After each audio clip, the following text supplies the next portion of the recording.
and we would like to welcome you to this Hooper City Council meeting. I am Sherry Bingham, I am the mayor, and I will be the one conducting this meeting. It is February 25th.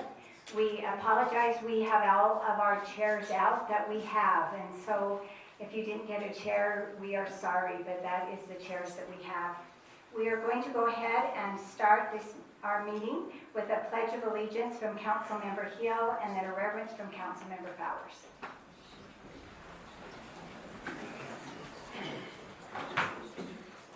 Would you repeat with me? I pledge allegiance to the flag of the United States of America and to the republic for which it stands, one nation, under God, indivisible, with liberty and justice for all.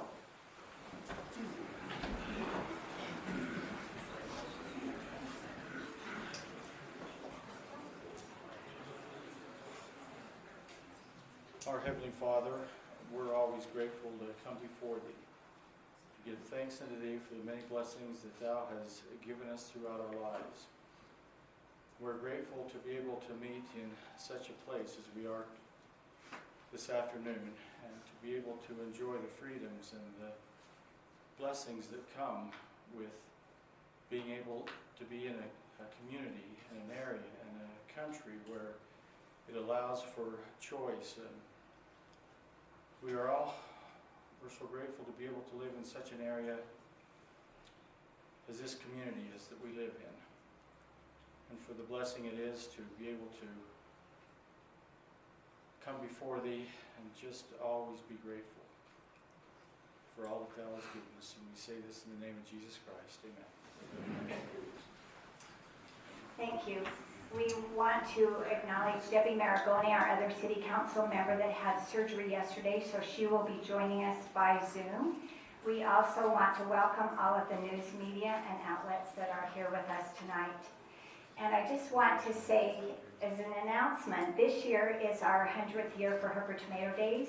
So I hope all of you news media will have every bit as much excitement when we are doing our centennial celebration as you have here tonight. It will really be an exciting event to have for sure.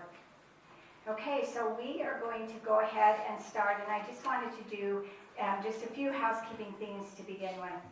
We are going to strive to maintain order at this meeting. We are not going to allow any clapping, any outbursts, any loud communication. Certainly you're welcome to talk to each other. I have already instructed Lieutenant Slater that if we have some of these disturbances that do occur, you will be invited to leave and he will escort you out. And so I would really appreciate that if you would just work on that tonight, and we really appreciate all of you being here. So just to begin with, I just wanted to give a little bit of a background. For 24 years, Hooper has had a city council mayor full of government. Originally, there were 7 city council members, and that was later changed to 5 city council members and a mayor. This form of government has worked effectively. This doesn't mean that there haven't been some disagreements in the past. Rather, though, it means that there has been a mayor and a city council that has been willing to work together. Just because you don't always agree, it doesn't mean that an ordinance needs to be written that removes the powers and duties of the mayor. And I know that's why all of you are here tonight, because it was noticed on the agenda. If you haven't had a chance to see the ordinance, it was in the packet, and some of you have. But it is an ordinance amending the Municipal Code of Hooper City to remove the mayor's powers in a 6-member council form of government. Some of the highlighted things that I have just done, and I know as a council we will be discussing this. This is going to be, they want to have a balance of powers, and in a mayor-city council form of government, there is always a check and balance, and that is the reason to have that. If you take away that check and balance, if the city council has all of the power, then there is no longer that check and balance. So part of this amendment of municipal code is the removal of the mayor's powers. So in this ordinance, it is amended to remove the powers of the mayor. The mayor will be left with no executive or administrative powers All of these powers shall be exclusively vested in the city council, which means that the mayor, myself, shall serve as a ceremonial head, so I can represent the city at official functions, and I can perform duties that may be prescribed to me by the city council. But any administrative powers, decision-making responsibilities then would reside with the city council collectively. And then it has a few other things as far as the mayor's responsibilities is not being able to appoint, unilaterally hire, fire, or supervise city personnel, manage the daily operations of the city in any way. All administrative duties shall be assigned by the city council.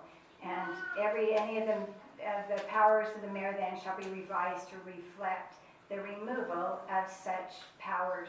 It also went on to say that any decision that was made by myself prior to this could also be reviewed and remodified or rescinded by the council. Another just brief explanation of how we function here in Hooper, and most of you are aware of this. Because we are a rural community, we do not have a city administrator or a city manager. In these small rural communities, then the mayor becomes effectively the city manager, and that city manager is responsible for all of the day-to-day operations that occur in the city, which include the personnel, any meetings that you need to attend, if there are road projects that you need to be called in to talk about, all of those things.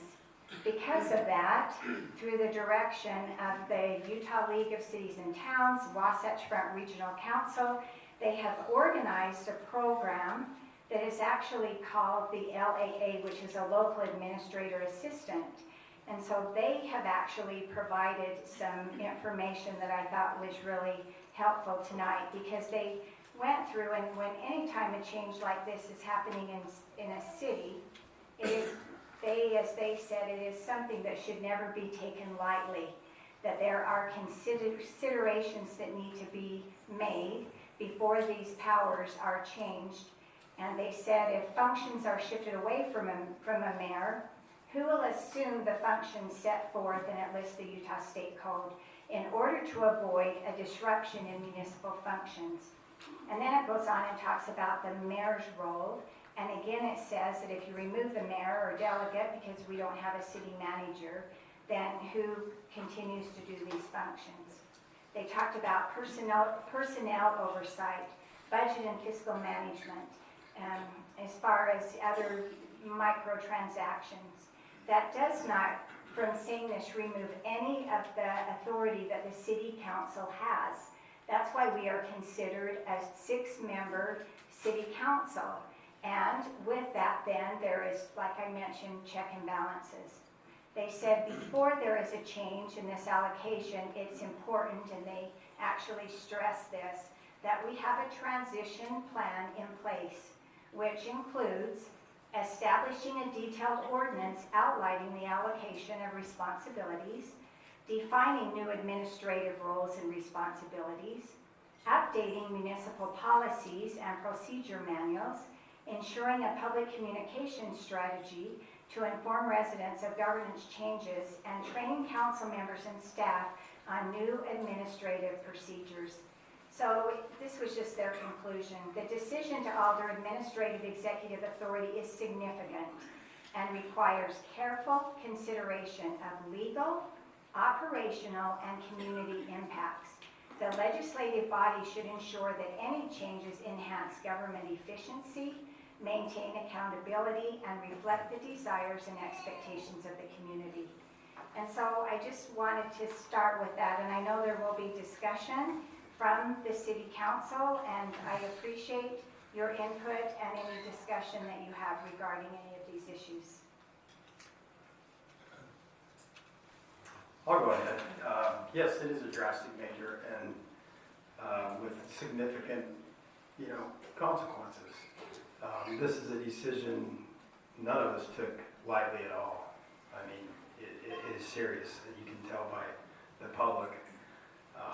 We all, as a city council, feel that, well, first of all, you were elected as well as we were elected. And for quite a while, our ability to perform our duties has been inhibited by your actions. And we've not been allowed to put things on the agenda on several occasions, things of great importance. So it was inhibiting us to further the work that we were elected to do as well.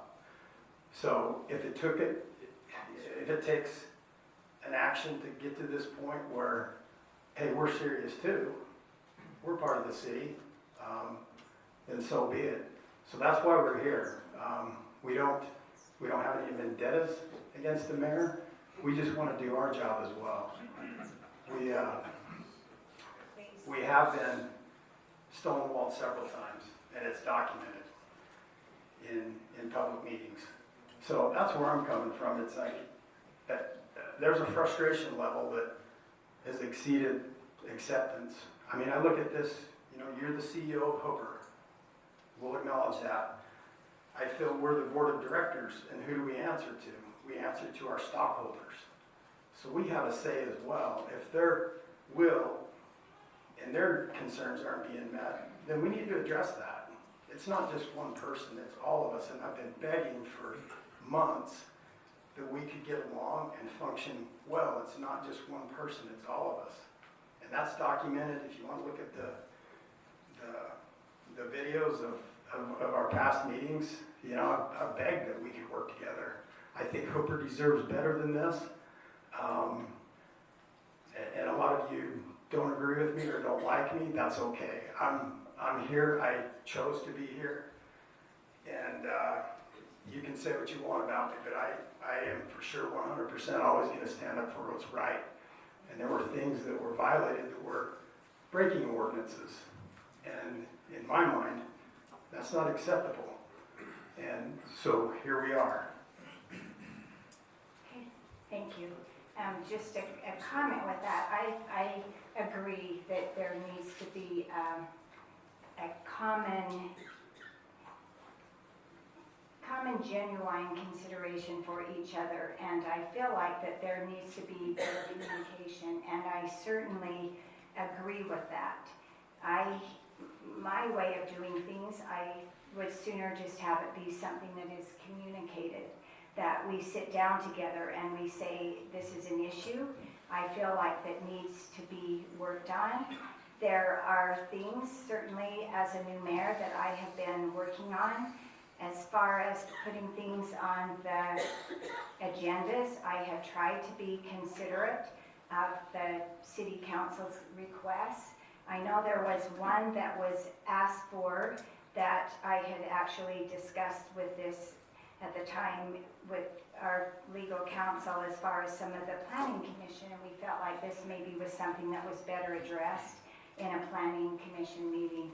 But I certainly agree that you Hooper residents deserve better. And as the mayor, the buck stops with me. And so if this means that as a city council and a mayor, we sit down together and I will listen to all of their concerns and everything that they need to say, I think that is something that certainly should occur. Because if things need to be changed, then they need to be changed. And so I certainly think that's something that needs to be done. I don't necessarily think something as drastic as passing an ordinance, because this doesn't just pertain to me, it pertains to Hooper City and any mayors to follow. And so is this what we feel like is very best for Hooper City residents?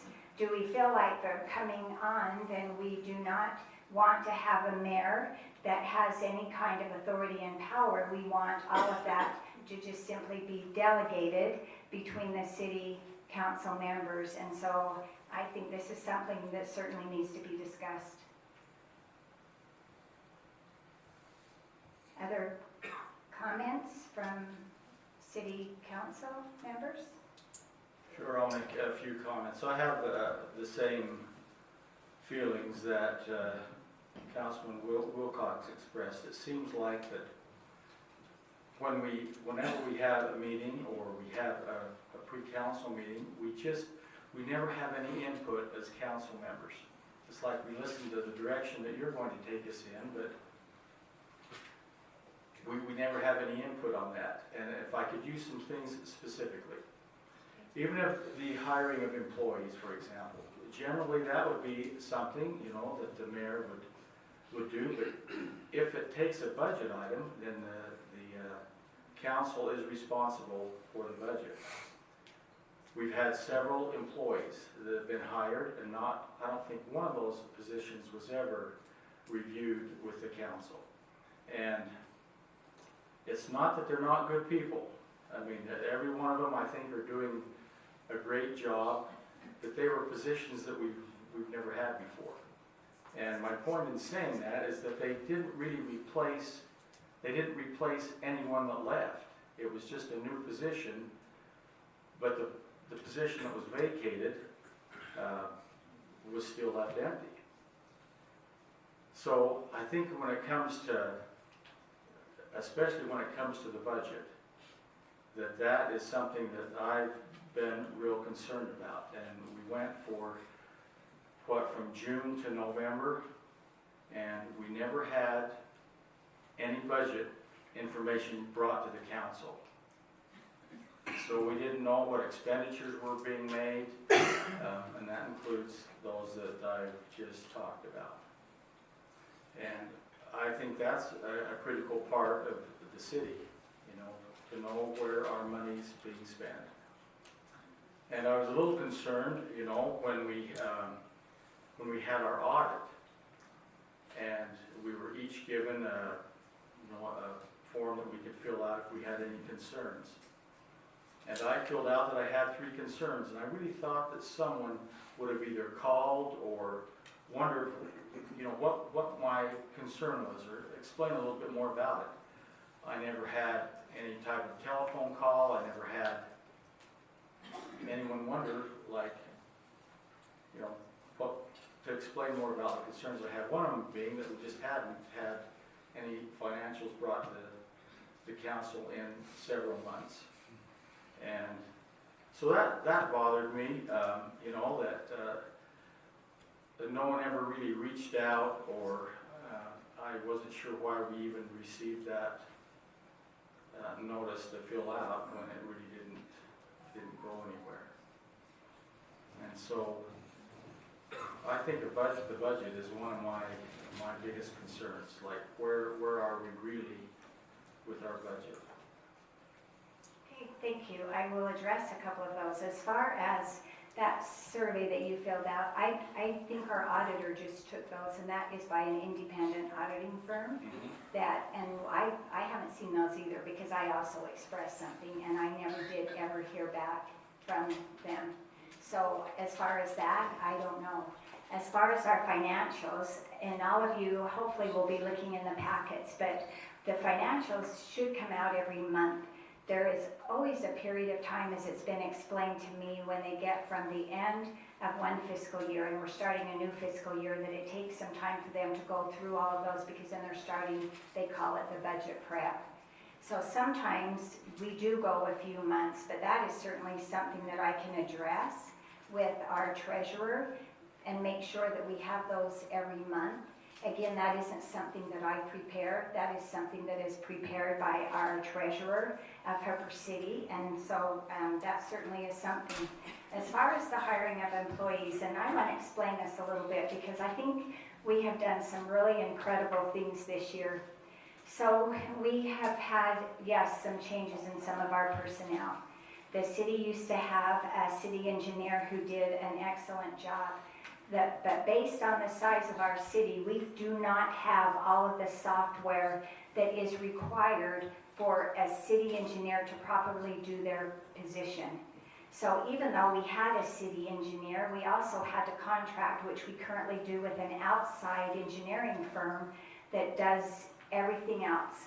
In order for a city this size to purchase everything, it was way beyond anything that we had, and this city engineer has now left and is actually the head engineer at a neighboring city and is doing really well there, and we wish him the very best. Well, we took this money, and so we had a city engineer that we had a financial director that we had, and when she also went to accept a job somewhere else. So we took that money and I worked with our treasurer very carefully, and it was almost a matter of simple math, but not simple math, to say, okay, we have this many dollars per hour that we were currently spending somebody. Where can we take that money and we can move it around and make sure that everything is covered? Well, with that money then, we were able to hire a city planner, which we feel is something that we should have.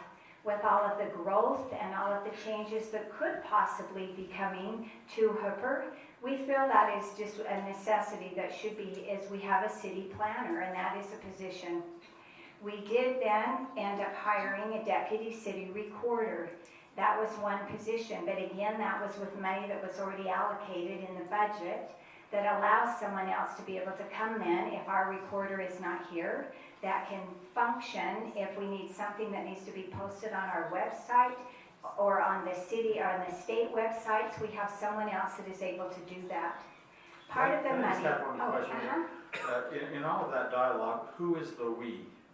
You know, when you keep saying we are the ones that. Oh, yes, Who are certainly. the we that made these decisions? Yes, so we talked about that with staff, about what positions were needed. I believe even back in the day when they did hire the city, I could be wrong, but I think when you hired the city engineer, it was also talked about possibly a city planner, but it was chosen to do a city engineer instead. It was certainly, as I mentioned with our city recorder, we had talked about probably the need to have a deputy who fills in the office part-time. This is a part-time position.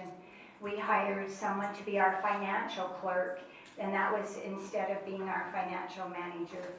As far as the road supervisor, there has been money allocated in our budget now for the past 5 years, I believe, for a road supervisor that has not been filled. And so that money was already there. So as far as staying within the budgeted amounts, everything was. It was a little bit shifting of positions. So instead of an engineer, we now hired a city planner. And then with that extra little money we had, we were able to hire a part-time deputy city recorder. And certainly our financial clerk that works full-time but was not paid at the same rate as our, the one that was our financial director. And so we were able to get this road supervisor with money that was already allocated in the budget. Did that answer all your questions? Financials, that is something we can talk. Excuse me, sorry. So that answers the questions as far as the financials, and I can talk to the treasurer about that. As far as what you said, according to the audit, I don't know who received that. And then according to the hiring of employees, all of this amount was already in the budget. And it was a matter of looking at the city's needs and what do we feel best meets the needs of the city. I think where Dale's concern is on that is, I had, and they probably will agree, I had no idea about the engineer leaving. All of a sudden there was a new city planner, all of a sudden there was a new deputy recorder, financial clerk, and so on. I didn't know who these people were. I didn't even know we were hiring these type of people. And I think that's where Dale's question is like on the we, should the council have been notified of things such as this, that, hey, we're going to be looking for these people, if you know of someone, or, you know, put the word out, or don't worry, we have the money in the budget because it's already allocated, but it's going to go to this. What do you think? And that's all it took was, what do you think? Okay, I think that's really a good suggestion and something that I can certainly work better on. Excuse me, I'm sorry, member, we're kidding, thank you. Certainly we can work on. As far as these people that have left, I'm sorry, I thought people were aware.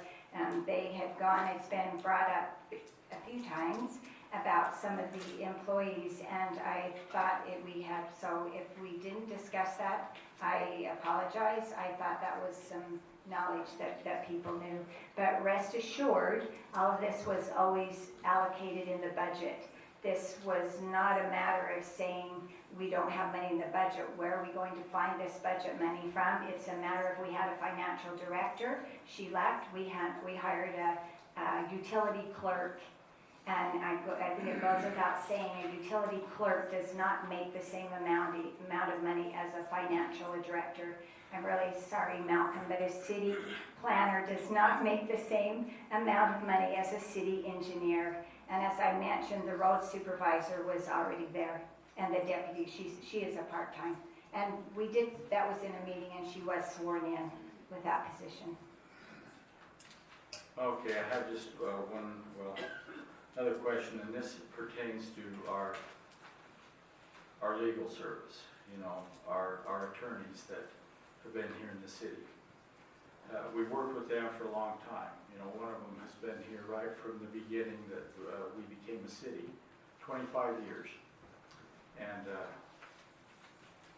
we had a council meeting, and I know things may not have been, he actually made a statement in that council meeting, maybe that wasn't exactly what you wanted to hear, or some of them that were here wanted to hear, but the next thing we know, they had been issued a paper from you, a letter from you on a Friday saying that we no longer need their services. And basically, they were fired, both our city attorneys. That was an item that was never talked to the council about. We never really, you would have thought something that important, maybe we could have had a meeting. And you can have a closed meeting as it involves employees or things like that. That was a total surprise to me that all of a sudden our two city attorneys are both let go. And then it was announced that we were getting, advertising for another attorney. But as you go through and read through this job description, and anyone can look at this, they can all look it up. It looks like it's the mayor's attorney, not a city attorney, because everyone who ever deals with them always has to go through the mayor. And that's, I think that's a little self-serving. I don't think when we have a city attorney, they should represent the city, not just any one person that's elected as the mayor of the city. And so that's real concerning to me, that just happened. So now we're here without any legal counsel, and that's not appropriate for a city to not have legal counsel. Okay, thank you. I just want to address a couple of things that you mentioned. So back on December 20th, 2023, Dale, you received an email from the state auditor telling you that an audit where they were conducting an audit because it was found that Hooper City did not have a contract with our city attorneys. And I have that, and all of you have received that, and I can show you this. There was another one that came through on January 31st that came to Hooper City, and this went to Morgan, asking them again about this. So then on March 20th, there was something else that came through and just said, okay, they were again asking about because they had actually received a complaint that Hooper was paying our attorneys, and we did not have a contract, and they were asking us if we would please provide the following, and they wanted this contract. So when was that? This is just an email chain, and so all of you, if you go to your email, should be able to find it. The first one, Dale, was before I was elected, and this was December 20th, 2023, and it says Mayor Fowers. And so it says, the Office of the Utah State Auditor operates anyway. It goes on and says that they had received a complaint that the city was operating and paying someone without a contract, and they specifically called out our attorney by name. Then again, correspondence January 31st, then correspondence in May 20th, then correspondence again, and this one then was the first time I had received anything, because by then I was elected mayor. And this went to me and to every one of you. And so again, if you'll go back through your emails, you should be able to find this. This was dated May 28th, and then again, June 5th, and it was just saying again, and he was asking all of City Council, I have never received the above requested information. Will you please provide it, as well as an explanation as to why, as what could be taking so long? If the documentation does not exist or cannot be found, if it was believed to exist, will you please indicate? And again, this is from the State Auditor's Office. So this is when Morgan and I started to do some work on this. She had followed up and said, I'm trying to find this contract. I know some emails had gone back and forth trying to find this contract. And so we knew this was something that needed to be done. Currently, the legal representation we did not have a current contract for. In order for a city to be paying someone, as was stated here, there needs to be a contract. So again, I went back to the LAA, which is this program for cities that do not have city managers, and they started working on an RFP for me, which is a request for proposals. And so they were researching some other cities as far as what kind of proposal that they thought would best fit with Heber City. And so this took a little bit of time. And we had gone back through, like I say, we had talked about the language. As far as our attorneys, they were aware, because we had discussed this in a meeting, that we did not have a contract. And I expressed to them, because we don't have a contract, I don't know what is expected. I don't know what legal services, I don't know who you're supposed to represent. There is no legal contract, and they were aware of this.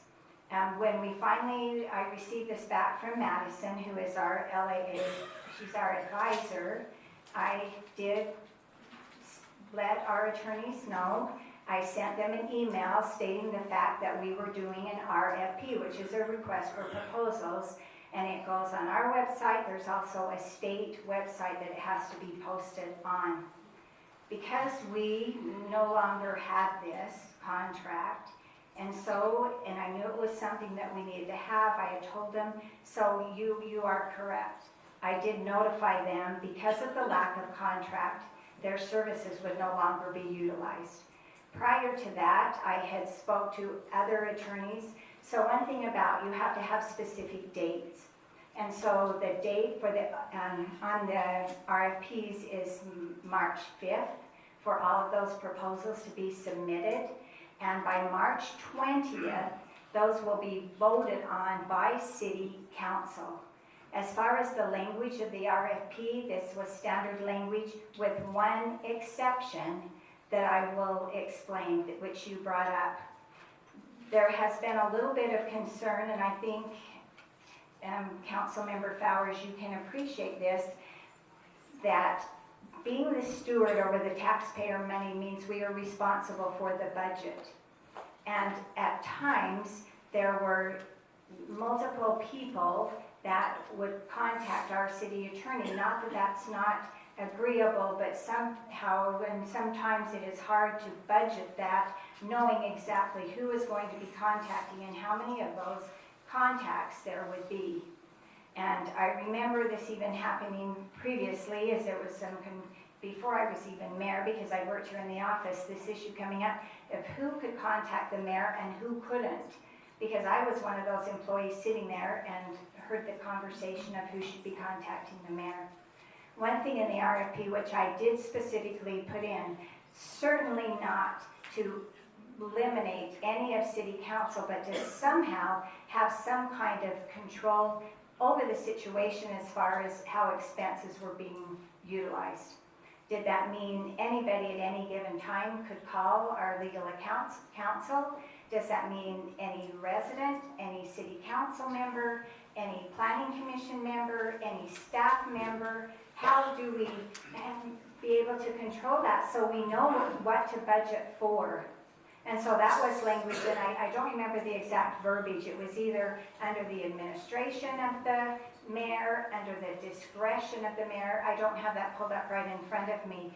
Not saying I'm the only one that can talk to our legal counsel, but somehow there has to just be something, so it's not just we have no idea who, and then at the end of the month, as I did today, and I am signing our accounts payable that we receive every month, and there's all of these dates on there and all of those hours on there. I don't know what these hours are for. I don't know who was talking. I don't know. And so that was the one exception with that. Certainly, as you read through the RFP, the city council are the ones that vote and approve for the legal counsel. And as our form of government, the mayor does not have a vote except in a tie. And so I would not have a vote. It would be our city council. I'd like to make a comment on the legal counsel. It was pleasure of the mayor. That's the terminology that's in that RFP. So at the pleasure of the mayor, the attorneys will be subject to you. I was on the planning commission for 2 years prior to this, and the city council for 2 years.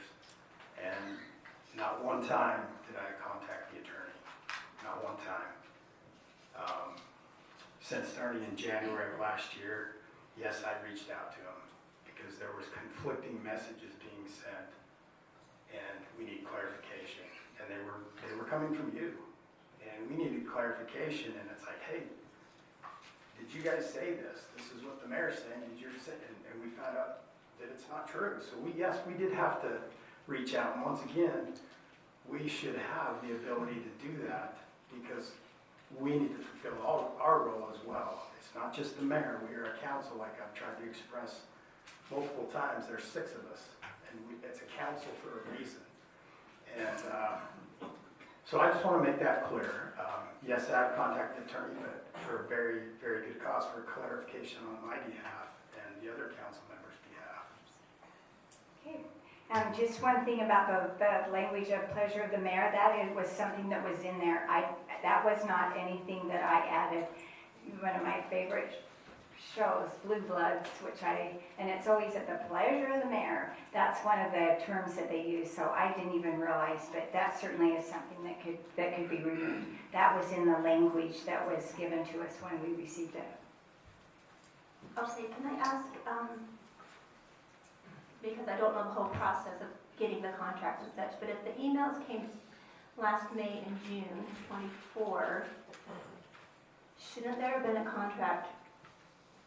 To me, in my head, that's plenty of time to get a contract to our attorneys and have them, if they wanted to sign it, great. If they weren't willing to sign it, then they would have moved on. But they've stayed with us. But if that was back in May and June, I feel like there was plenty of time to get a contract ready and have them sign it and then just go from there instead of having to make all these different firings and RFPs and such. But I don't understand the process for sure on a contract. We are supposed to have an RFP. That is something that cities are supposed to do. You are supposed to put things out for contract, and so that is part of the legal process.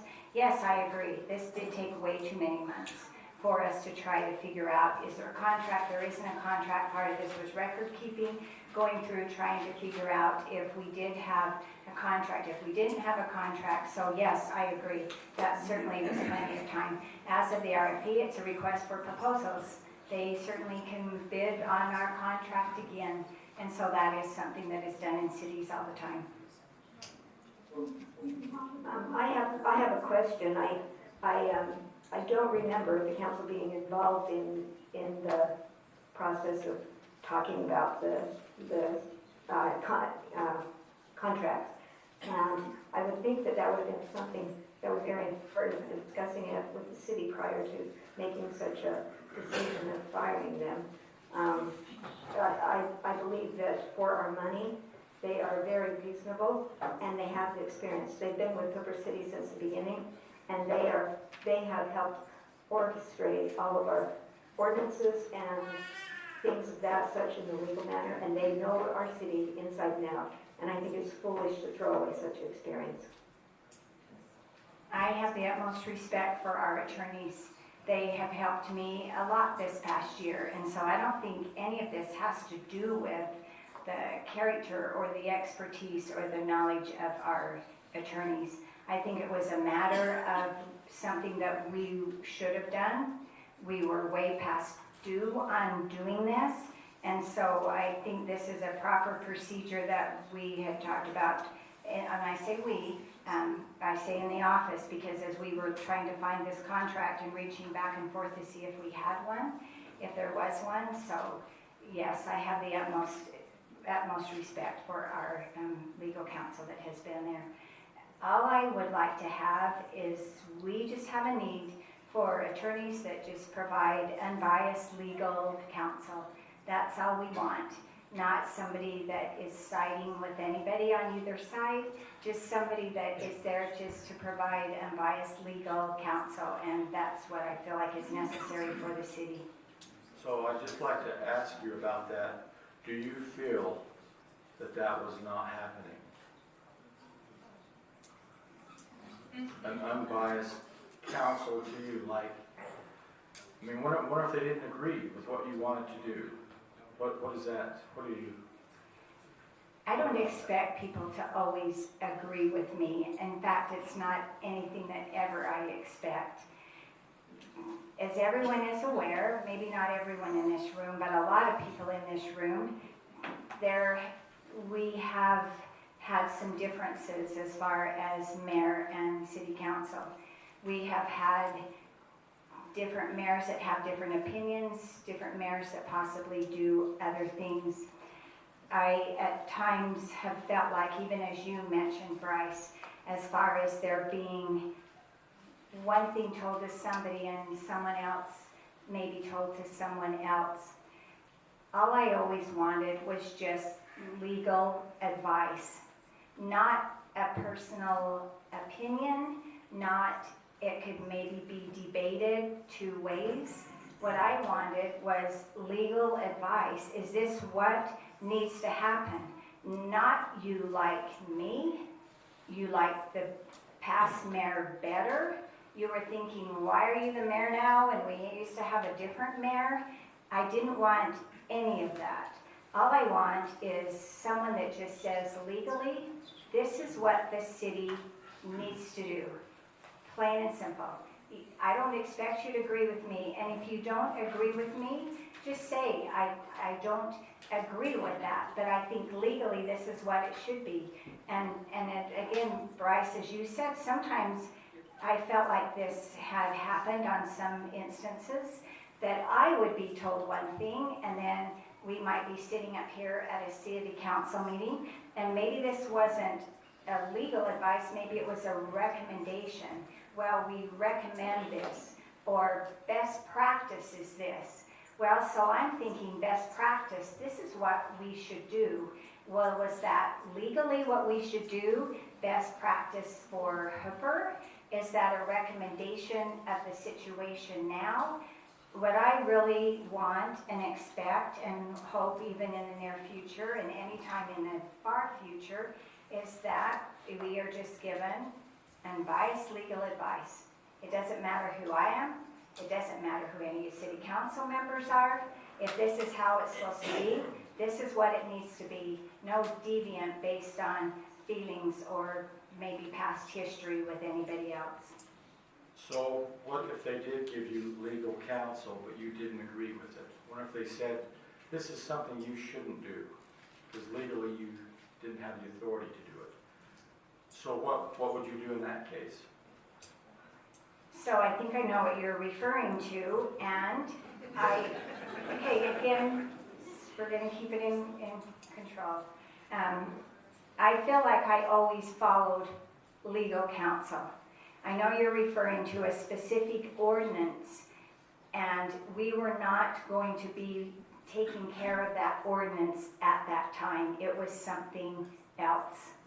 And I feel like anytime it was a specific ordinance as far as this is what needs to be done, this is what our ordinance needs to be, I feel like every time in that situation that I followed the ordinance, according to the ordinance, the very best that I could. And again, I wanted it to be based on an ordinance, not necessarily of something else. So in other words, if they interpreted the ordinance one way and you interpreted it another way, you just did it your way. That's not correct. Well, I think that's what you, Yeah, if there was an ordinance, I always have done the very best I can as far as following the ordinances. There was one specific example, and this had came up several times in meetings, and I maybe misinterpreted what was said. I didn't think so at the time, and it was concerning a public hearing, and whether the need for a public hearing should have occurred or not. And from the direction I thought I had received was that we should have had a public hearing. So that was the advice that I ended up passing on to the rest of the city council, that a public hearing needed to be had. Following that, then it was brought up, no, that they were talking about a public hearing was something else, which at the time, if I misunderstood, and that was brought up. So I went through, called, did everything I could, and you know, the Utah League puts out a Powers and Duties book, and I went through and researched and called and talked, and I still feel like, to this day, that according to what they have told us, and according to their land use authority attorneys, that we should have had a public hearing. Well, we did not, and we moved on. And so I think that's one incident where, and that was one that was talked about at the meeting. Well, it could be argued either way. And so that's what happened with that. So I would like to ask, so you personally feel that our attorneys were biased in not carrying out the duties of the city? No, I did not say that. What I did say is I would always like to have attorneys that are unbiased and just advise us legally. I don't ever want to feel like someone is giving me privileges because they like me. I don't want to ever feel like someone else is getting perhaps privileges because they like them. I want just someone that gives us legal advice, totally independent of personalities, who is serving as mayor, just the plain and simple legal advice, which will be the very best that we need for our community. So basically, you're saying we haven't been getting that because you terminated them. What I am saying is we did not have a legal contract. But one could have been drawn up and carried out very easily. We didn't have to terminate them just because of that. We had plenty of time to draw the contract for them, and I feel that this decision was made on a comment that you didn't care for, and I just believe that there should have been more thought and process put into our attorneys being fired. So again, just a reminder, we are required to do RFPs. It is a request for proposal. That is something that cities are required to do when you contract out for services. This had not been done, and as pointed out by the state auditor, we did not have a contract. And so, as our attorneys were made aware, I had spoken with them ahead of time. They knew. I had emailed them about the RFP. I did not feel like it would have been very professional of me to post an RFP without letting our attorneys know, and that was not done. They were notified before the RFP was ever published. And because of that, and as I mentioned before, I just notified them because we had the lack of contract that their services would not be utilized in Hooper. Like I mentioned, there is an RFP. They're welcome to bid that. Those are due by March 5th, and that decision will be made by March 20th. Before this had happened also, I spoke with a number of attorneys.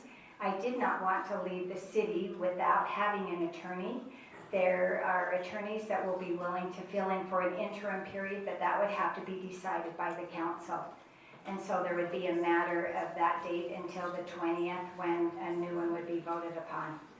So why can't the council that was already hired be that interim until the RFP was taken care of? That is correct, they could. We would have to sign some kind of a contract, securing their services for the interim until the RFP is done. So that, yes, Lisa, you're correct. Then why didn't we do that? Do you know, as I mentioned, because I feel like the lack of contract that we had had for such a long period of time, it was just a cleaner way to post the RFP and let that occur and then let those services take place and be voted on upon the council. Well, the time frame is a little suspect to me, and I just feel that there was some bias when you terminated them. It just doesn't time out right with the comment that was made that you didn't care for and the firing the next day.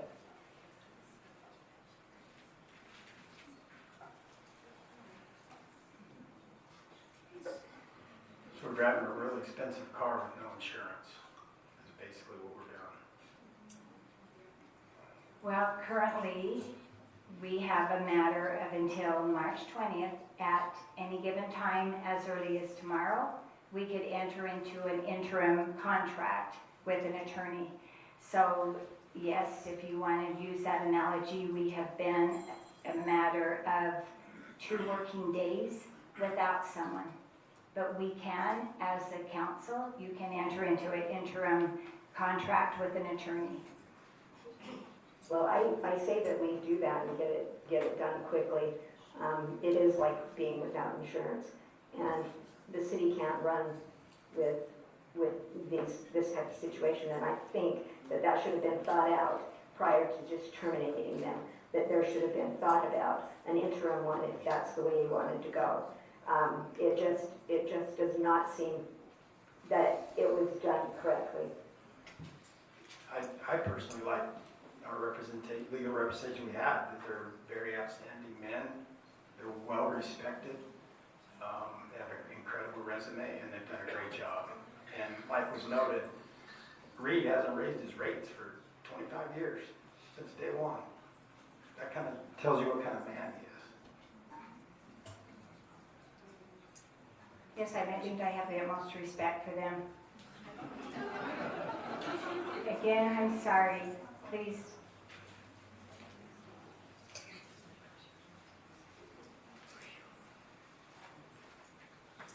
Any other discussion, comments? Go ahead, Debbie. I just think that we should take care of that, and I feel that our prior attorneys be the interim attorneys and given a chance to continue following their duties as mayor. I mean, not as mayor, as city attorneys, and that we not look for someone that, I mean, this is where the experience comes in and the knowledge. And sure, we can get another attorney who has no knowledge of Hooper, but it just seems like a waste of resources to do what we are doing. Yes, Madison's been working on writing up interim contract. Some of these because we don't have that expertise, we don't know. And so she has been working on writing up that interim contract. And again, legally, there does have to be an RFP done. But can't that be rescinded, or something that we should have? The RFP, I think, had nothing to do with the firing. An RFP is just, like as I mentioned, a request for proposals, which cities are required to do. And so that was our responsibility, not the attorneys, and we did not follow through and take care of that properly. So I don't know why this RFP is being touted as the reason for their firing. No, it had to do, if we go back, that we did not have a contract. We did not have a contract for our attorneys, and so that was the reason.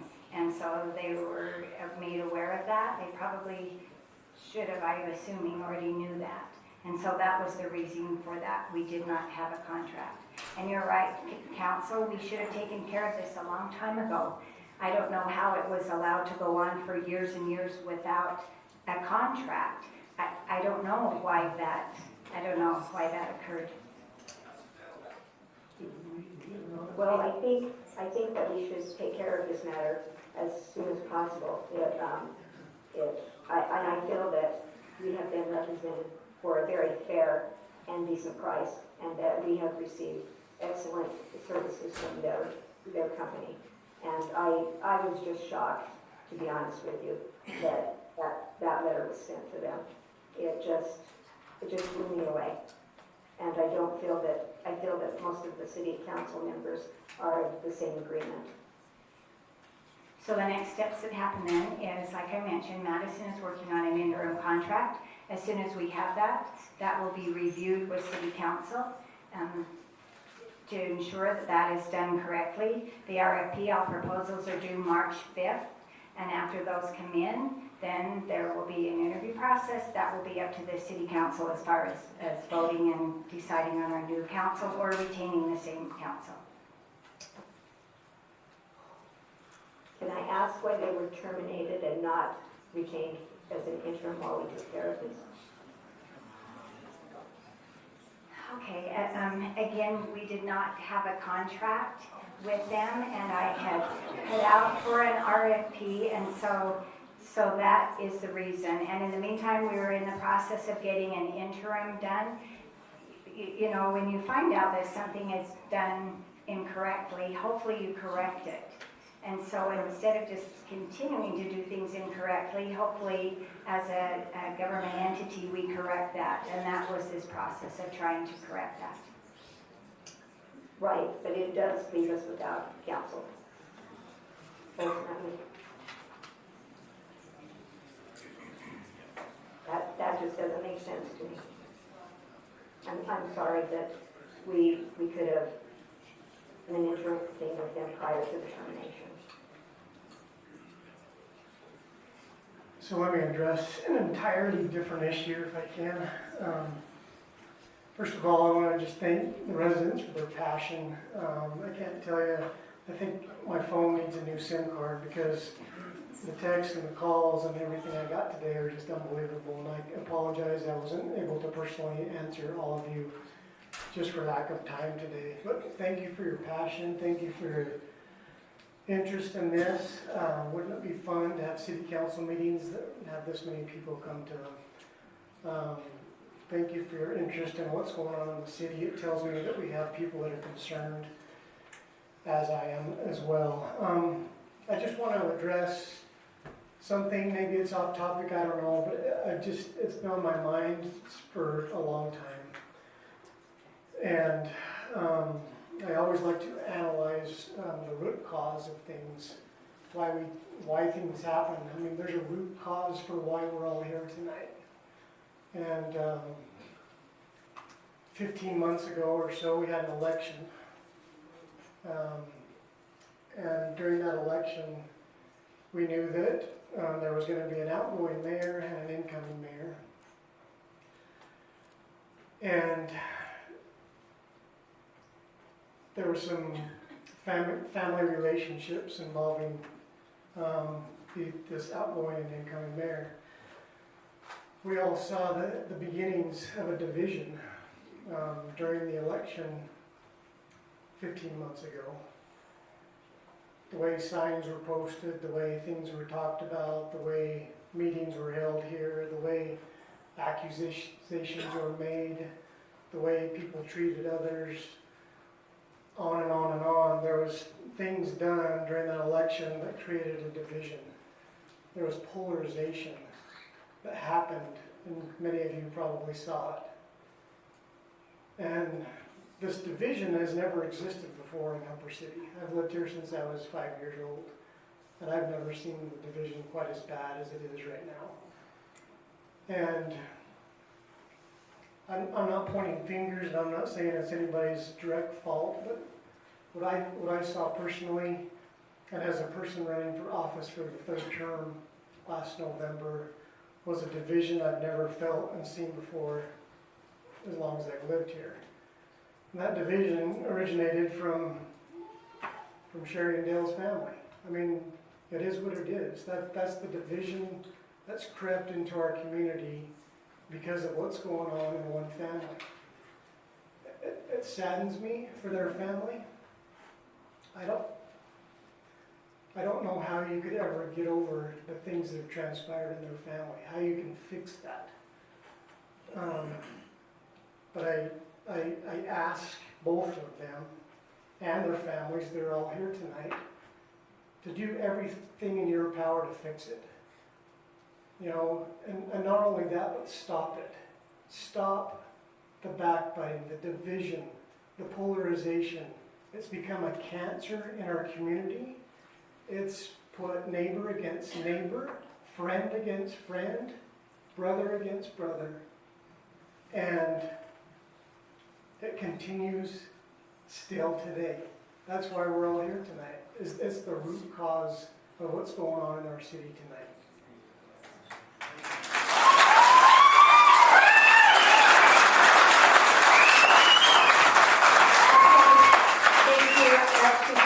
Like we mentioned, are you finished, Ryan? I don't, okay, go ahead. I just was trying to calm down the audience, so go ahead. Thank you.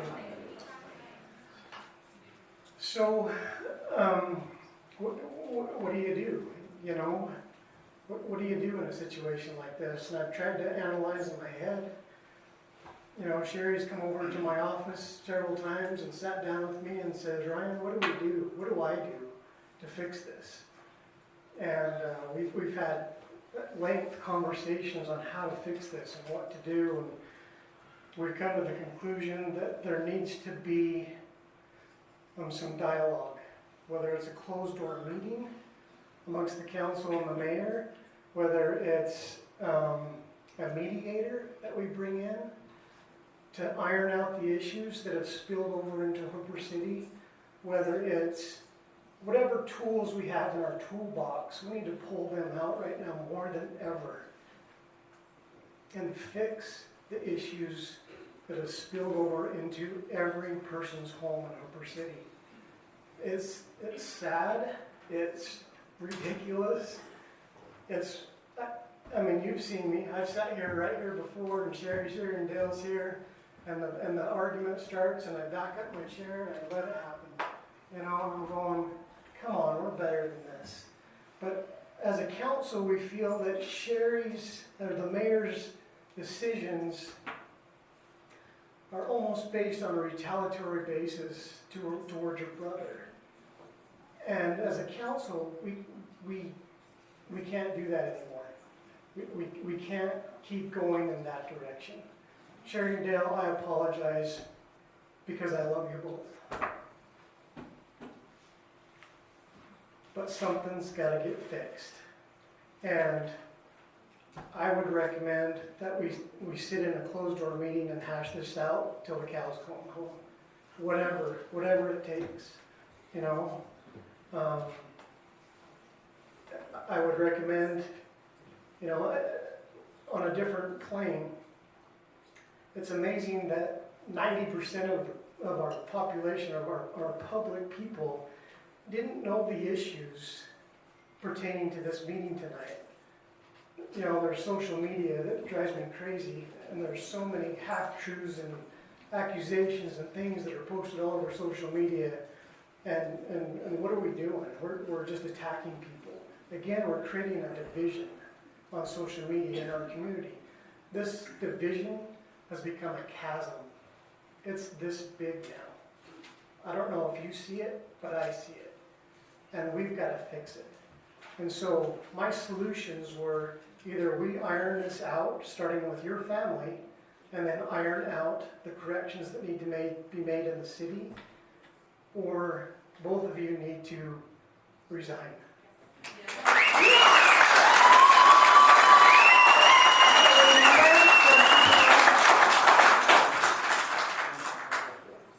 Okay, I just want to address a couple of things. You're correct, Ryan. And as Ryan said, we have sat down and had these discussions many a time. A few weeks ago, I had actually mentioned to one of our legal counsel that we needed to do a closed door meeting.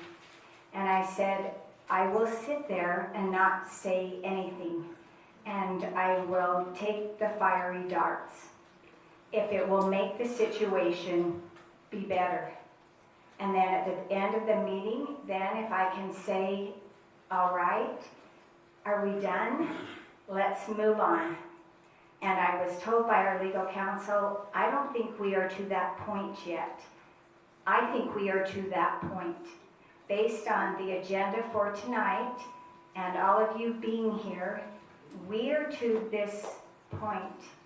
And never ever did I want anything like this to cause a division in Hooper City. You know, I've had quite a few interviews today, and some have asked if you could talk to the residents of Hooper, what would you say? So residents of Hooper, I am talking to you. I have a great love for this community.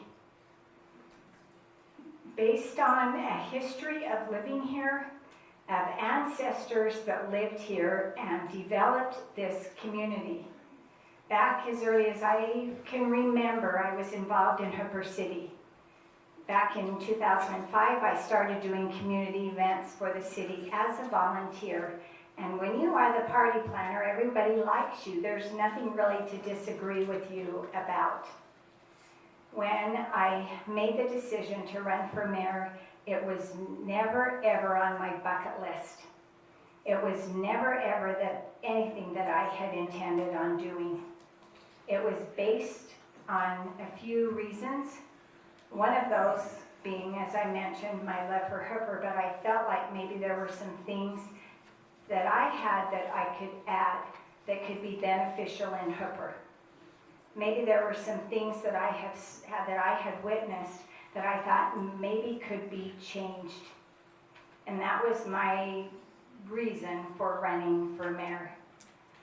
The thoughts that anything that I have done that has brought contention in this town, I am really sorry.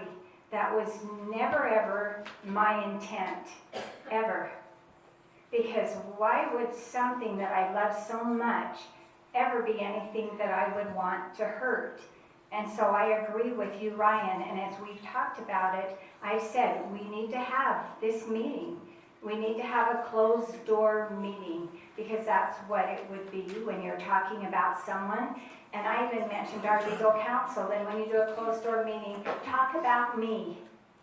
I don't have really broad shoulders, but I can take this. I can. You elected me. You expect me to be able to do this. So if there's things I'm doing wrong, things I need to correct, then let's sit down and have a meeting and you let me know, and let's move on. No matter what happens here tonight, let's move on. As a community, we have, and I mentioned this to everybody today, we have one of the very best communities in the state of Utah, if not anywhere in the entire United States. We live in a community where people wave at each other. When somebody has something that happens, we all step up to help each other. Where you still have to wait for a tractor riding down the street. Where you have a family that stands and forms a human chain so animals can be taken from one side of the road to the other. That's why we all love Hooper. So you're 100% correct, Ryan. This needs to stop. And again, as I mentioned, I'm the mayor. The buck stops with me. So this is my responsibility. And I will do what I can to fix this. So I agree, Ryan, we need to schedule a closed-door meeting, and we need to, and I will promise you that I will sit and listen. I will take your criticism, I will take your suggestions, and then let's move forward as a community and move on and make things better. No, it's okay, we're not, yeah, it's okay. We're going to keep the peace, so. I'm just concerned that this hasn't been going on for the time that you've been in office, that we've discussed things with you, and they've been basically ignored many times. And there have been times you went back on what you've said, and not taking responsibility for it. And I just feel that there's a great need here for maybe change or something that we can start fresh. And I'm to the point where I don't know if what you're saying is actually going to happen. And Debbie, it's for that reason that I recommend for this ordinance, we're considering that we table it for 3 months till June 25th. Contingent upon a discussion, a closed door meeting, whatever it is, using the tools that we have to work on the division that we have. In 3 months' time, if we're all satisfied with where we're at, then we'll dismiss the ordinance. If we're not, then we'll move forward. But I think in 3 months' time, we can make a lot of headway. And so it starts with that discussion Sherry mentioned. And so this ordinance, initially I was on board. Initially I was for it. But ultimately, I think it'll cause further division amongst us as a community, ultimately, and as people, as neighbors, as friends. And so I recommend that we table the table the ordinance and look at it in 3 months' time. So we have had a motion by Councilmember Hill to table the ordinance. Is there a second? I'll second. No, hang on. I want to make a motion too, an alternate motion as well. Okay. Okay. So I like Ryan, I was prepared, and just because of the unresponsiveness that we got from the mayor, I was prepared 100% to upheld this. This is the best discussion we've had, I think, ever. Maybe we invite the media and all you guys every time, that'd be great. My motion would be, we still have 2 glaring issues that I think need to be retracted, and this will allow us to do that. I want to amend that ordinance, and the only thing that we want to retract from the mayor at this point in time that can be restored later is the removal of the ability to appoint, hire, and fire and supervisor personnel. That will allow us as a council to fill our duties and retract the RFP and also retract the firing letter of the attorneys that we had no control over. If we were able to do that,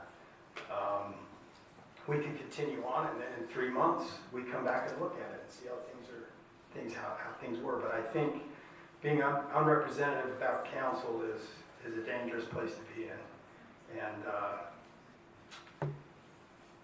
that would be my amendment to that ordinance and to that motion. So according to our action items, so these are listed separate. So the first is a motion which has to do with this ordinance. It's listed as shifting of mayoral powers, but as we know at the beginning of the ordinance, it says removal of remove the mayor's powers. So we would need to do those ordinances. I don't know why. Yeah. So There again, we don't know if that's correct or not, because we don't have council with us. Well, based upon our agenda and based on how these are listed as action items, and those of you that have an agenda, the A action item is a motion shifting of mayor powers. B then is the motion rescinding of unilateral letter to legal counsel. C is a motion rescinding of RFP for legal services. And then we have further down some discussion, another motion. So again, did you want to make an alternative motion for A on the That's A. shifting of mayoral powers? Yeah, the only thing, and that would give us the ability to rescind B and C. If we could just remove the ability to appoint, fire, and supervise personnel, that would allow us the opportunity to regain our legal counsel and retract the RFP. So B and C are different motions. So Absolutely, I know yes. they're different. Okay, so what motion But are you the- making for A? I just told you, the only thing we would remove is the ability to appoint, hire, and fire supervisor personnel. That's the only thing. So that would allow us to fulfill B and C. If not, then we don't do anything. Then we're unrepresented, once again. So we have ordinance here that you have presented. So Councilmember Hill, you made a motion to table this. Councilmember Wilcox, you made a motion to keep this ordinance but remove. No, just a minute. The only thing we'd be removing is the ability to appoint, hire, and fire and supervisor personnel. That's it. And that all administrative duties shall be assigned by the city council. That's also part of that section. Yeah, well, you could retain those. Then the mayor shall not have the authority to appoint, unilaterally hire, fire, or supervise city personnel or manage the daily operations of the city in any way. All administrative duties shall be assigned by the city council. That is part of that section 4 that you're saying you want to keep. Okay, is there a second to either motion? I would prefer to second Ryan's motion. Okay, so we have had a motion made by Councilmember Hill. There has been a second made by Councilmember Northrup. Any discussion on the motion? Okay, this needs to be a roll call vote. Can I stop for a minute? So this is the proposal by Ryan that is being voted on. This is the motion that Ryan gave to table this for 3 months. And I wrote down that date, I believe it was June 25th. Did I write down that date correctly? So that would be to table this ordinance for 3 months to June 25th. Oh, yes, as he mentioned, we will have a closed, excuse me, I got too close maybe. We will be having a closed door meeting to try to work out the differences and the issues with city council and the mayor. Any discussion? Debbie, did you have any other discussion on that? No, I just, we have the other motion that I just want to make clear that, of what it is, if it could be repeated again. Okay, I think they're questioning, did you not want it, you wanted it May? Okay, so May 25th is that a day we will be having a city council meeting? Okay, so we can look that up just really quickly, if you'll give us just a moment, and. It's a Sunday. Okay, so that won't be a day of a city, it would be, a city council meeting would be May 15th. Okay, he's making the motion for June the 5th. Okay, so June the 5th. Any other discussion on the motion? Could we have it quiet, please? Thank you. Any other discussion on the motion? Okay, so we will go ahead and have a roll call vote for that motion. And I'm not certain, but if there is a motion that is changing or taking away the duties or the power of the mayor, then it has to be, everyone has to agree. Because this now is a table motion, it isn't necessarily taking away any powers. We can still go ahead and do a roll call vote with that, I would think. Councilmember Wilcox? No. Councilmember Hill? Aye. Councilmember Northrup? Aye. Councilmember Bowers? Aye. Councilmember Maragoni? Aye. Okay, the motion carries. Okay, so the next thing on the item then is item B, which is the motion rescinding of a unilateral letter to legal counsel dated February 21st, 2025. We have discussed about not having a contract. We can have a temporary interim contract written up, which Madison is currently working on. Is that something you would like to see happen, that we have an interim contract? So I'll just make a motion on this one too.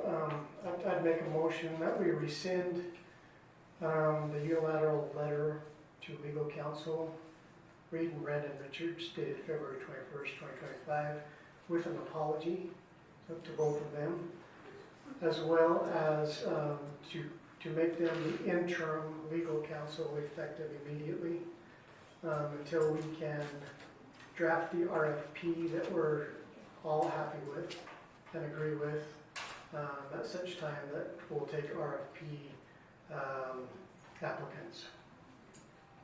Okay.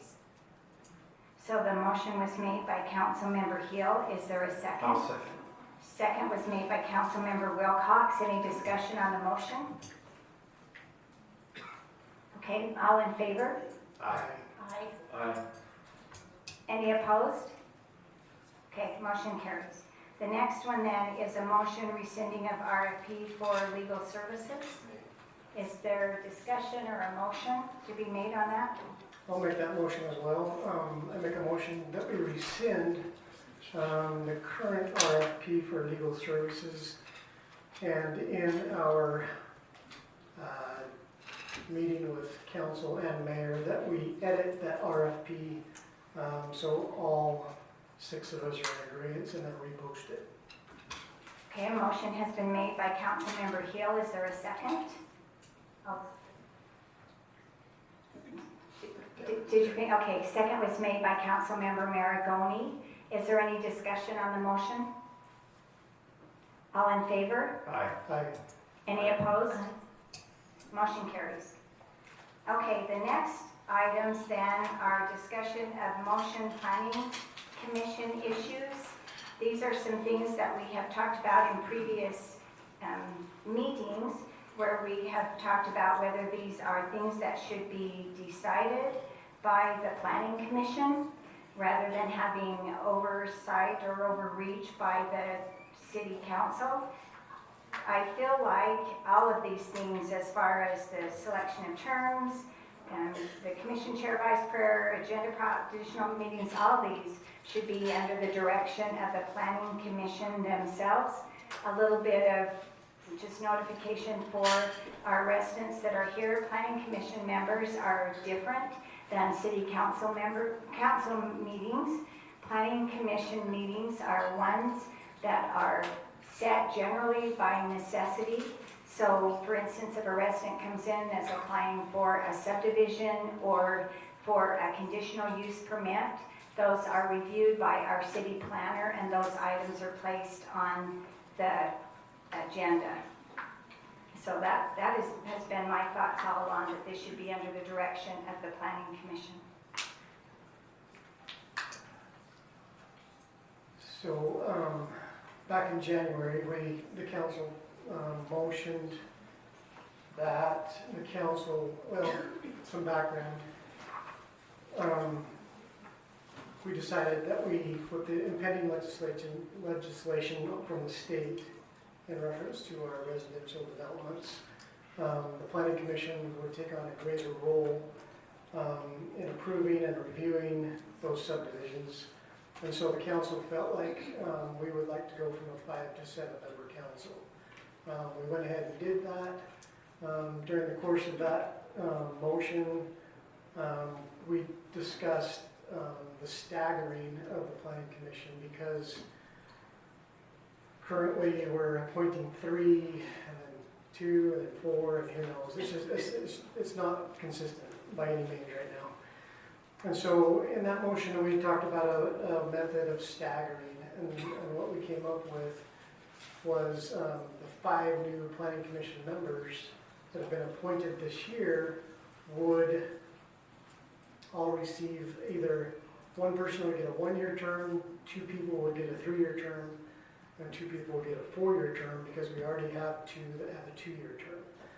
And so that motion included the city council coming up with a method to create that staggering.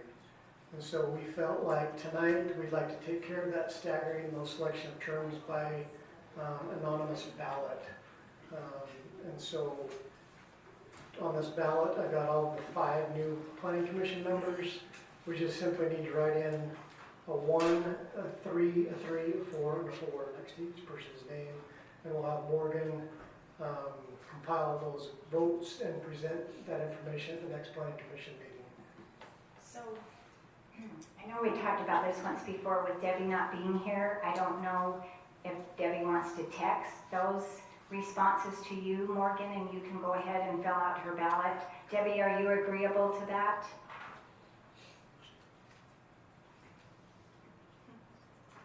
Did we lose Debbie? Okay, well, despite neither way, we will do this and then we'll make sure that we get that to Debbie.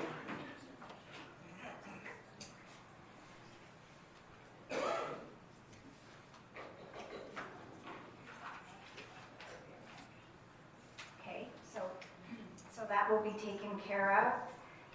Any other comments on this as far as the planning commission?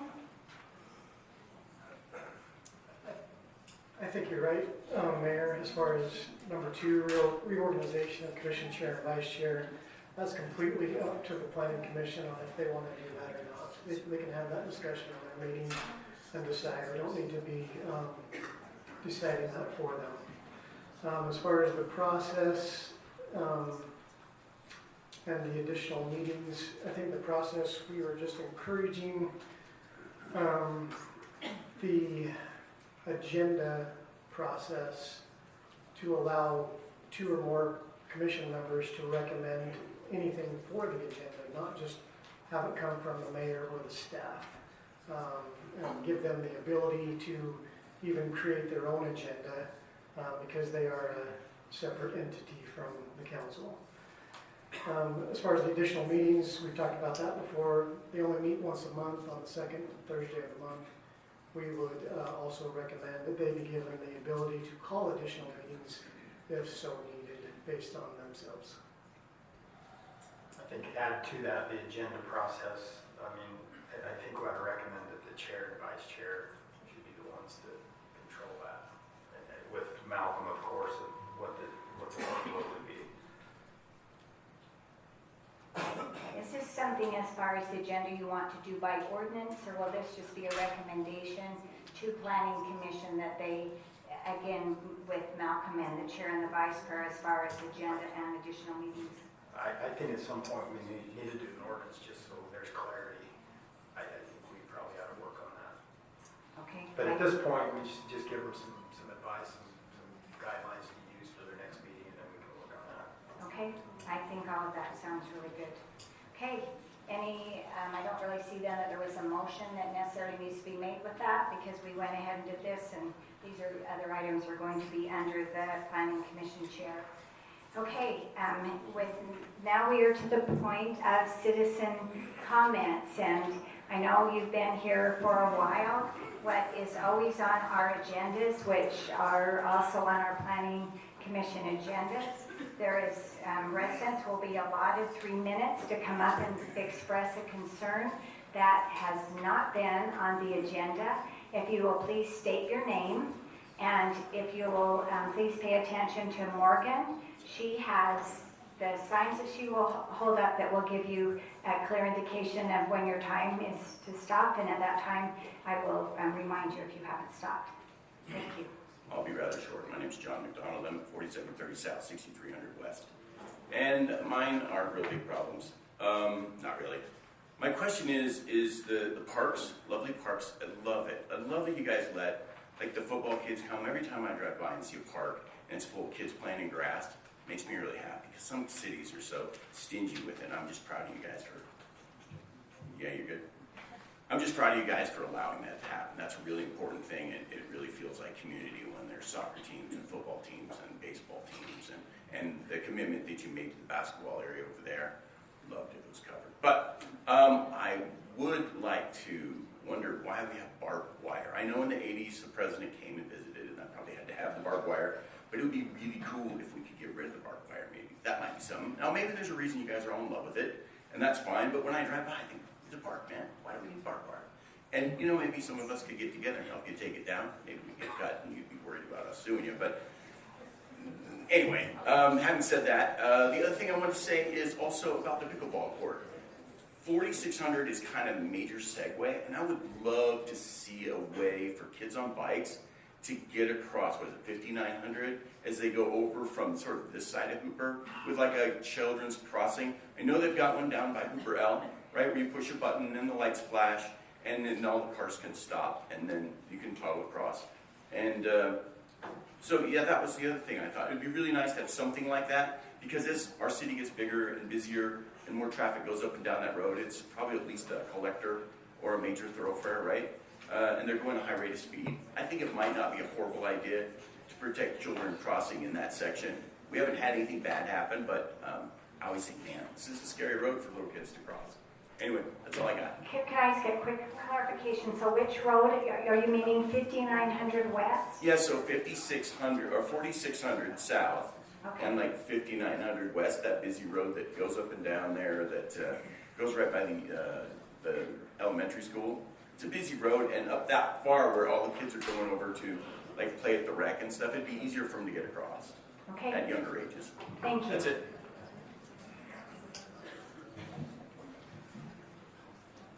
Brent Odenwalder. I was just wondering what we can do, council and mayor, about getting public comment back on the agendas like it was done some years ago. And I don't know, does that need to be a more ordinance? That's my question for you guys, but let's get it done ASAP. Okay, thank you. And yes, that would be something we would need to change. If you go through our MUNA code, it actually lists our schedule of agenda items, and the public comments are listed at the bottom, but I think that's a great discussion point that we should talk about. So thank you.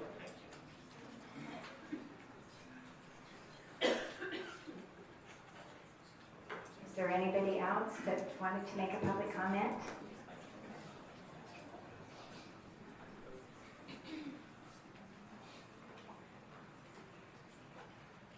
My name is Sam Bartling. I am a former Hooper resident, but I am also a Sunset City Council member. I want to thank Councilmember Hill for your comments and your courage tonight. Showed a lot. One thing with Hooper and Sunset is Hooper and Sunset share the same governance style. And so it was very concerning for me as a neighboring county, somewhat neighboring city, to come to see and see what was going to happen tonight. I'm grateful to see the outcome that has happened, and hopefully will show whatever change will need to happen. And so I commend you, Councilmember Hill, for your courage tonight to say that. So I love Hooper. I still spend a lot of time here, as my mother-in-law still lives here just down the street.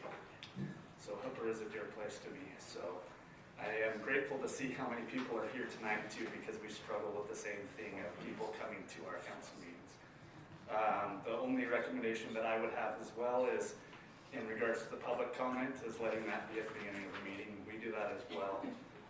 It helps anybody that needs to have an opinion or voice something about a problem to make sure that that's back at the beginning, so then we can address that as a council. So thank you, all of you council members, for your ability and desire to help serve your community, because it is a very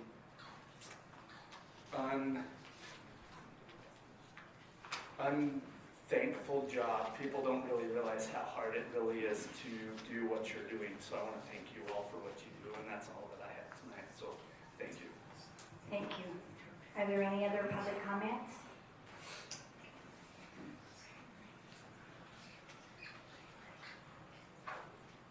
Hope I don't get shot for saying this. Ryan, thank you. That took a lot of fortitude. They say that in front of this hostile crowd.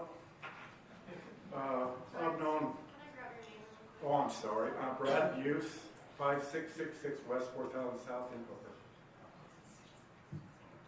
I apologize.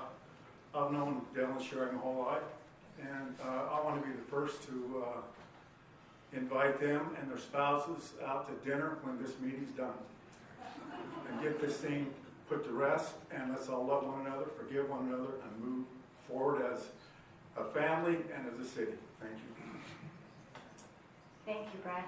I know my husband and I, we accept I just wish that your wife was here to join us.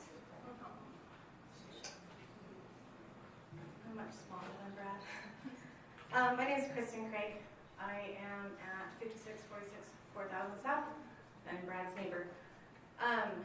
As someone who is new to this community and doesn't necessarily know all of the history of Hooper, and this being my first time at a meeting, I just want to commend you guys on how the disputes and discussions did go and how everybody remained professional. And I look forward to coming to more of these. My husband's out of town, so he would be here also. But it's no secret, that there's agendas and, stuff that needs to be discussed. But the way that everybody handled it maturely, and Ryan, I don't know you, but I heard you work at the Postmaster, so I'll come say hi. But I just wanted to give a round of applause. I mean, we, as my husband and I, we moved out here to experience this type of community. And we have been nothing but warmly welcomed and just loved by everybody. And I think that from what I'm hearing, that is what everybody wants moving forward. That's what everybody wants to continue. And so I just thank you guys for, making the community and the citizens a part of this. I don't know how to necessarily get aware of the meetings, other than I was on Facebook, and so that's how I got notified.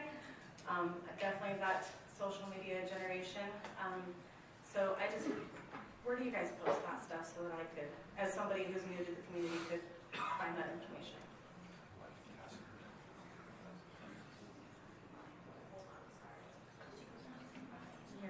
Can you hear me? Okay, so we post them on our website the week prior to the meeting time. So we meet with City Council first and third Thursday of every month, and then Planning Commission's every second Thursday of each month. Then, of course, any additional meetings that get posted. They are also posted on the Utah State Public Notice website. There is information on our website to be able to create an account there and get notified when things get posted as well. Okay. It would be nice to have a flyer go out in your irrigation, letter to just kind of remind us of meetings and stuff like that. Let's go old school and, send out a flyer.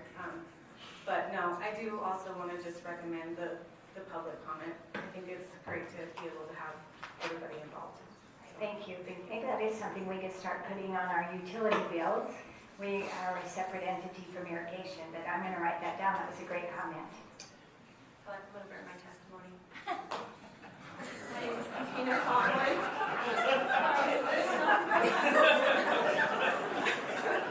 I know the city crew. Christina Tomlin. You might have this. Birthday? Social. I forgot her name already. I apologize. I am new to the community. I've only lived here for about a year, and like her, I've been extremely welcomed. Looking forward to Hooper Days and being more involved in a smaller, tighter community. As an elementary school teacher, I must stand up here and say props to you, Ryan Hill. I don't know you either. Sounds like you would be a great mayor someday. Wink, wink. I don't know any of you. I have no back knowledge other than some toughs about the football field, kids, parking. But I do want to say, as a teacher, it breaks my heart to see siblings. I have a daughter and a son at home. I swear I just left the same scenario to come here and hear siblings bickering. That it can't cross the line to affect us. And I would tell my kids the same thing. Have your beef. Hash it out or don't. You will live your life in your way, but the rest of us, it's none of our business. And I urge you to have that conversation or don't. But help us have a great community. I want my kids to grow up here. I did the same thing. I want my kids to have land. I want to have chickens. I want to have big dogs and run in the yard and feel safe. I don't want to come to a city meeting because we got brother and sister having a hard time. I urge you, keep us in mind and our children in mind, so they can have Hooper City and be proud of the people who run it and be proud to live here. Thank you. Thank you. Hi, Matt Mollock, 6161 West, 5950 South, here in Hooper. And I guess this goes to the city council and the mayor, but most importantly to my fellow citizens of Hooper. I was very active in coming to all of the planning meetings, all of the city council meetings, and I got disillusioned because I didn't feel like my voice as a constituent was being heard. So through this adversity, it's brought us all together.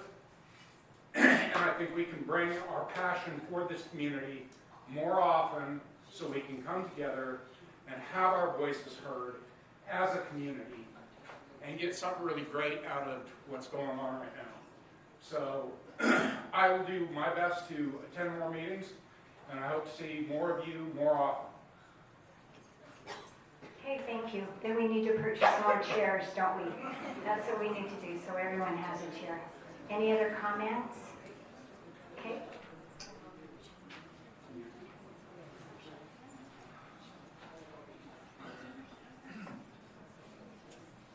Marsha Warwood, 5518 West, 4250 South. Hi. Good job, guys. You're working it out, and I'm really glad to hear about that. I do have one suggestion. I kind of read through some of the, like, the mayor is the CEO of Hooper, that maybe when you do come to a conclusion what you're going to do, whether you do this or you know, keep the things the way they are, that you have a clearer definition of powers and who does exactly what. That would be my suggestion, because I think that that's going to be what the heart of the town. I love living in Hooper, and I'm just looking forward to seeing things work out between you. Thank you. Yes, that is something I've talked to Madison about, doing a training as far as that, so thank you. We're writing down these good suggestions. Another comment?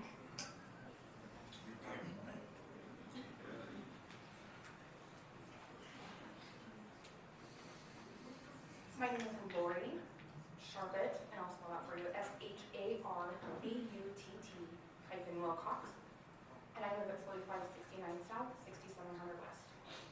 I just wanted to bring to everybody's attention, the city put out a notice today for a public hearing for March 6th for the drug and alcohol rehab center that they are wanting to put in. So it is for us to give public input for them to build that facility. That was my number one thing. My mom sent me up here. The other thing, I really hope you guys can work it out, because this is not high school. This is a city. And if you cannot keep it together, then you need to move on, because this isn't okay. And thank you, Ryan, for saying what you said, because it is important, and it's the truth. So, thank you. Thank you. I think we have a correction. Madison, or Morgan, will you make? Okay, just go up to the front then, yes. Just a correction on that, so the public hearing is actually to request to open the general plan. It's not for the drug and alcohol facility treatment specifically. So they are requesting to open the general plan to look at other suggestions. Any other comments? Okay, seeing no other comments then, I will entertain a motion to adjourn. I'll make the motion to adjourn tonight's meeting. The motion was made by Councilmember Northrup. Is there a second? I'll second. Second was made by Councilmember Maragoni. All in favor?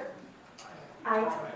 Thank you. And everyone, please drive safely. We will ask you to leave as quickly as possible. The night is late and we can all go home. Thank you. Thank you for being there.